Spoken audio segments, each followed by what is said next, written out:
কেনে লাগিছে আছৰফুল?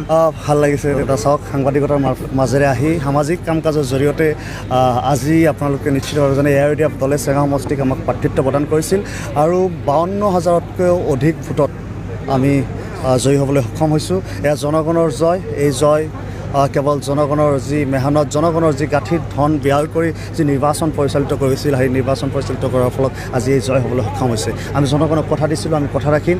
জনগণৰ পক্ষে অন্যায়ৰ বিপক্ষে আমি অনাগত দিনত বলিষ্ঠভাৱে, যুক্তিযুক্তভাৱে আৰু তথ্যগতভাৱে বিজ্ঞানসন্মত দৃষ্টিভংগীৰ আৱাজ তুলিম। আমি জনগণক কথা দি এই জনাদেশ আমাৰ পক্ষে আনিবলৈ সক্ষম হৈছোঁ। আৰু জনগণে আমাৰ ওপৰত দীৰ্ঘদিনৰ পৰা যি আস্থা বিশ্বাস ৰাখি আমাৰ কাৰণে যেনেকুৱাকৈ হাৰে হিমজুৱে দিনে ৰাতি একাকাৰ কৰি কষ্ট কৰিছে, তেওঁলোকৰ আশা কেতিয়াও আশাহত নহয়, তেওঁলোক কেতিয়াও বিমুখ নহয়। তেওঁলোক আমাৰ অন্তৰৰ ভিতৰত থাকিব। তেওঁলোকৰ বিপদে আপদে আমি জনগণৰ লগত থাকিম।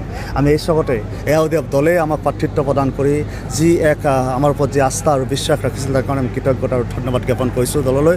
অনাগত দিনত দলৰ একনিষ্ঠ সেৱক আৰু জনগণৰ এজন সেৱক হিচাপে দীৰ্ঘদিনীয়া পৰিকল্পনাৰে এক দীৰ্ঘম্যাদী ৰাজনীতি আৰু জনগণৰ ৰাজনীতি, জনমুখী ৰাজনীতি প্ৰতিষ্ঠাৰ স্বাৰ্থত অনাগত দিনত কাম কৰি যাম। কেৱল জনগণৰ কাৰণে আৰু জনগণৰ পক্ষে কাম কৰিম। তোমাৰ বয়স কিমান? মোৰ 27 বছৰীয়া যুৱক। আপোনালোকে জানে যে আমি অসমৰ চাগে আটাইতকৈ কনিষ্ঠজন বিধায়ক এইবাৰৰ।